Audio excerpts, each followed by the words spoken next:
जब Oprah Winfrey सिर्फ 14 साल की थी तब उन्हें पता चला कि वे प्रेग्नेंट है। इस बात को वो किसी तरह अपने माता पिता से छिपाए रखना चाहती थी। वे घबराई हुई थी और आत्महत्या तक के तरीके खोज रही थी। एक इंटरव्यू में उन्होंने कहा था कि यदि उन दिनों मेरे पास इंटरनेट होता तो आज मैं जीवित नहीं होती, क्योंकि अब आप गूगल में किसी भी काम का तरीका पूछ सकते हो। गनीमत थी कि उन्हें एहसास हो गया कि आत्महत्या जैसे किसी कदम से तो पिता को सब कुछ पता देना ही अच्छा है। आखिर जब वे दिन ब दिन ज्यादा असहज महसूस करने लगी तब उन्होंने हिम्मत जुटा ली। पिता को बता दिया। पिता उन्हें तत्काल अस्पताल ले गए। उसी दिन ओपरा ने बेटे को जन्म दिया, मगर वो 2 ही सप्ताह जिंदा रह सका। इन तमाम हालातों से जूझने के बाद छोटी सी उम्र में ही ओपरा ये समझ गई थी कि जिसे वे प्रताड़ना समझती थी वो दुष्कर्म था, वो घिनौना काम जिसका शिकार वे 9 साल की उम्र से हो रही थी। ये सब ओपरा के साथ तब शुरू हुआ जब वे अपनी अविवाहित माँ के साथ मिल्वॉकी में रहती थी। इस बीच एक कजिन सिस्टर के प्रेमी और फिर पिता के भाई ने उनका शोषण किया।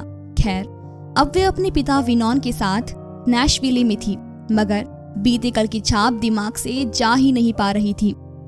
तब सेना में रहे पिता ने ओपरा की हिम्मत बढ़ाई। कहा, तुमने जो अब तक किया वो अतीत था, लेकिन अब तुम्हें तय करना है कि तुम्हारा भविष्य क्या होगा। पिता के इन शब्दों को सुनने के बाद ओपरा ने कभी मुड़कर ही नहीं देखा।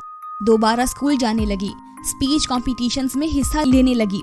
2 साल बाद ओपरा ने एक स्थानीय क्लब की ओर से आयोजित प्रतियोगिता जीत ली, जिसका इनाम कॉलेज की 4 साल की स्कॉलरशिप था। कॉलेज में प्रवेश लेने से ठीक पहले मिस ब्लैक टेनेसी का खिताब भी अपने नाम कर लिया। इसके बाद एक लोकल टीवी चैनल द्वारा चौथी बार भेजा गया ऑफर स्वीकार लिया और मशहूर शो की को एंकर बन गई। फिर कुछ अन्य शो और एक फिल्म करते हुए वहां जा पहुंची जो उनकी पहचान बन गया। ये था एक कम चर्चित शो, AM शिकागो।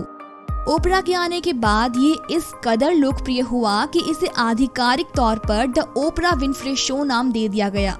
इतना लोकप्रिय कि सन 2000 में ओपरा ने डे टाइम एमी अवार्ड के लिए नाम भेजना ही बंद कर दिया, क्योंकि तब तक 16 साल में शो 47 बार ये पुरस्कार जीत चुका था। ओपरा की शख्सियत का अंदाजा इस बात से भी लगाया जा सकता है कि हॉलीवुड का शायद ही कोई मशहूर सितारा ऐसा होगा जो उनके बुलावे पर शो का हिस्सा ना बना हो।